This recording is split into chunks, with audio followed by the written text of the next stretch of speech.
Bom dia, boa tarde, boa noite, boa madrugada para você, meu amigo, minha amiga do LAC Cursos. Bem-vindos. Hoje aula muito legal, um encontro muito legal. Esse conteúdo eu adoro. Desistência voluntária, arrependimento eficaz. Artigo 15 do Código Penal.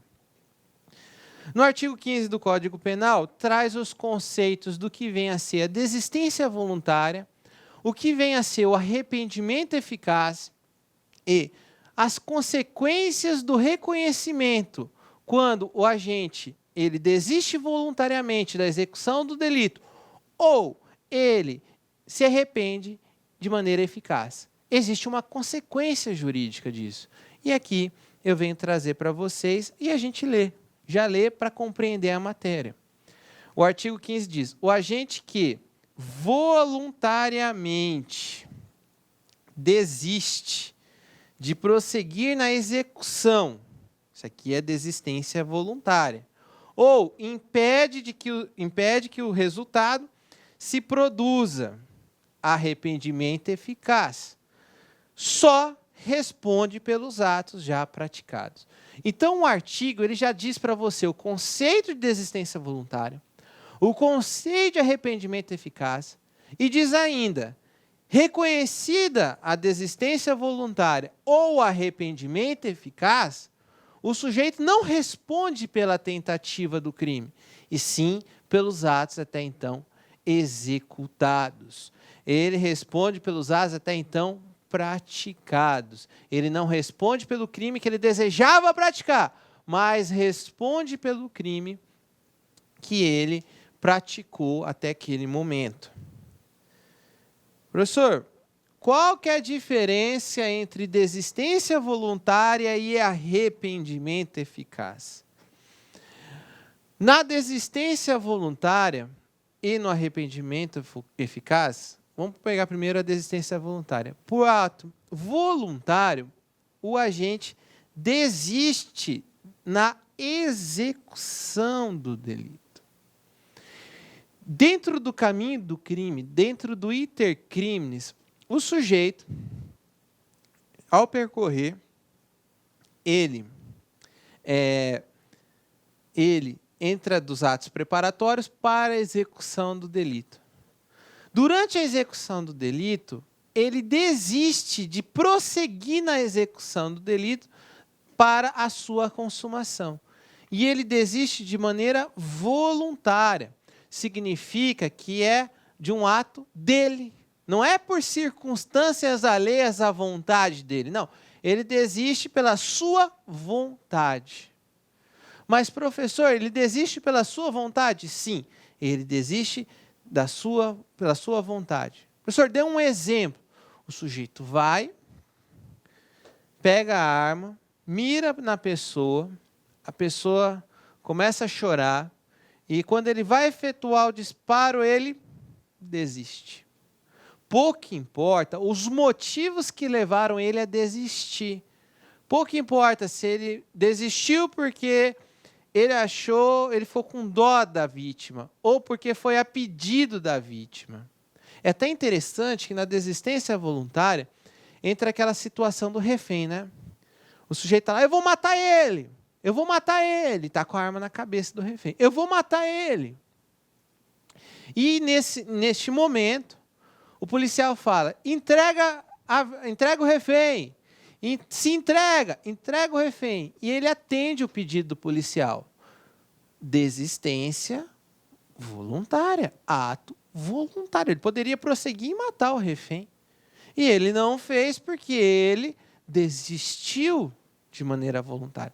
Pouco importa os motivos que levem a essa desistência. Deixar bem claro. Podem ser motivos nobres ou motivos não tão nobres. Mas ele desistiu durante a execução. No arrependimento eficaz, mesma situação. Por ato voluntário, ele evita a consumação do delito. Ou seja, ele já terminou os atos de execução, só aguarda a consumação. Então, para evitar a consumação do delito, ele, de maneira voluntária, ele pratica um ato. Por exemplo, ele efetuou 4 disparos na vítima. Após efetuar os disparos contra a vítima, ele se arrepende e leva a vítima até o hospital. E a vítima consegue sobreviver. Lembre-se, o arrependimento tem que ser eficaz. Significa que ele necessariamente, para fazer uso desse instituto, que é um instituto em que a doutrina chama de ponte de ouro, é necessário o quê? É necessário que ele evite, tanto a desistência quanto o arrependimento eficaz são chamados de ponte de ouro. Por quê? Porque ele evitando a consumação ou ele desistindo da execução do delito, ele vai ter um prêmio. Qual que é o prêmio dele?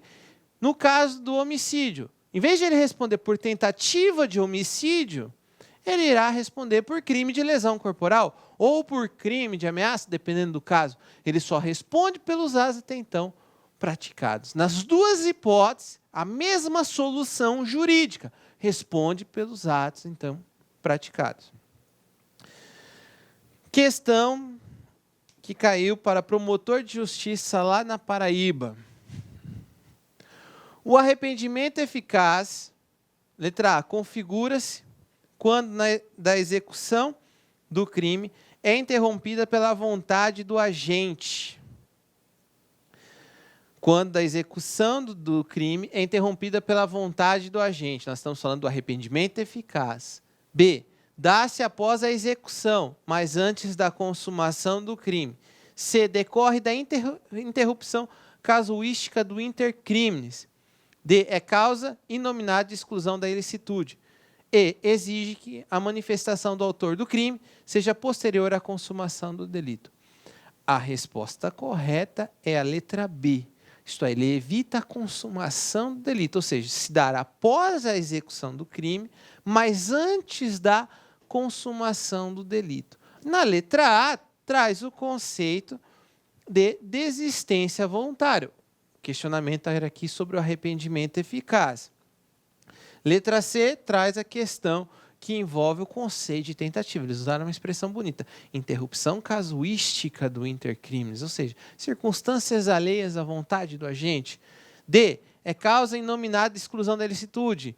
Causa inominada de exclusão da ilicitude são as chamadas causas supralegais que excluem a ilicitude do crime.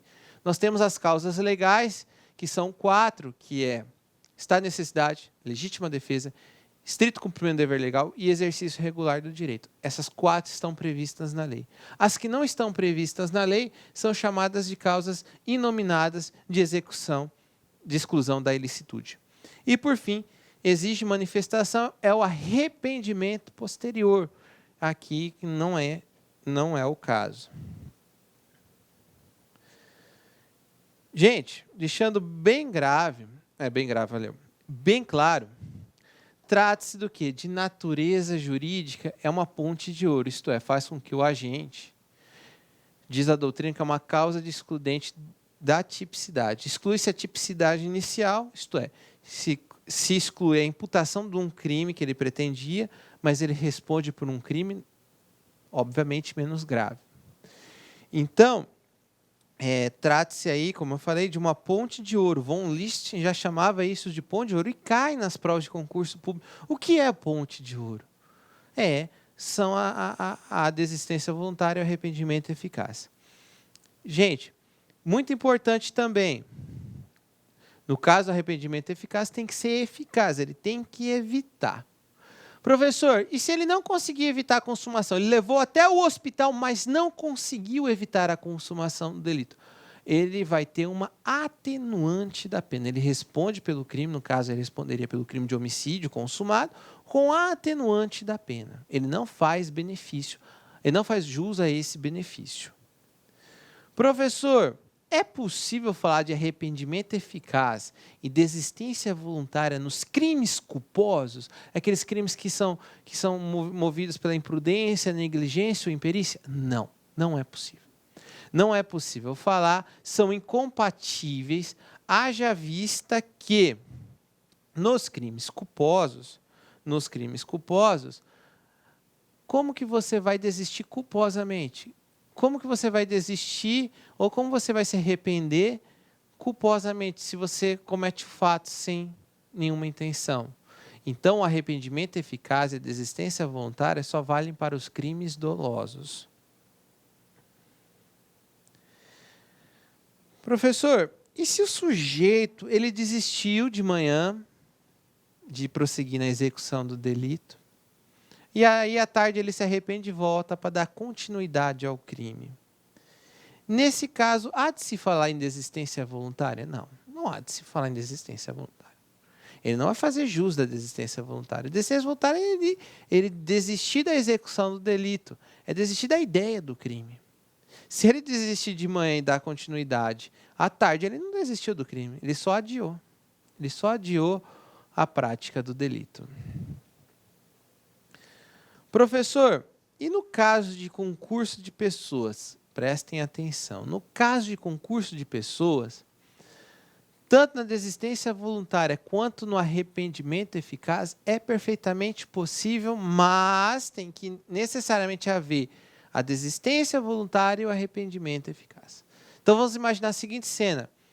Eu e mais um comparsa efetuamos disparos contra a vítima. Eu levei a vítima até o hospital e ela sobreviveu. Evitei a consumação do delito. Eu e ele iremos responder por lesão corporal. Mas, professor, partiu do senhor. Sim, partiu. Mas há uma comunicação. Então, esse benefício vai se estender a outra pessoa. Os dois não precisam estar em comum acordo para desistirem voluntariamente ou para se arrependerem de forma eficaz. Mas basta apenas um que desista voluntariamente ou que evite a consumação do delito para que o crime não ocorra. A ideia dos institutos é fazer com que o crime não chegue na sua consumação. É evitar o pior. Por isso esse benefício. Questão aqui de prova. Em dificuldades financeiras, Ana ingressa com autorização da proprietária do imóvel na residência vizinha àquela em que trabalhava, com o objetivo de subtrair uma quantia de dinheiro em espécie, simulando, para tanto, que precisava de uma quantidade de açúcar que estaria em falta. Após ingressar no imóvel e mexer na gaveta do quarto, vê pela janela aquela que é sua chefe e pensa na decepção que lhe causaria, razão pela qual decide deixar o local sem nada subtrair. Ocorre que as câmeras de segurança flagraram o comportamento de Ana, sendo as imagens encaminhadas para a delegacia de polícia. Coitada de Ana, né? Letra A. Configura crime de tentativa de furto em razão do arrependimento posterior. B. Configura crime de tentativa de furto em razão do arrependimento eficaz. C. Configura crime de tentativa de furto em razão da desistência voluntária. Não configura crime em razão da desistência voluntária e não configura crime em razão do arrependimento eficaz. Vamos lá. Ela entrou na residência alheia devidamente autorizada. Então, não há crime nenhum. Ao entrar na residência, não houve crime algum. Ela pegou a quantia em dinheiro e não saiu com a quantia em dinheiro. Ela se arrependeu. Ela estava nos atos de execução e se arrependeu.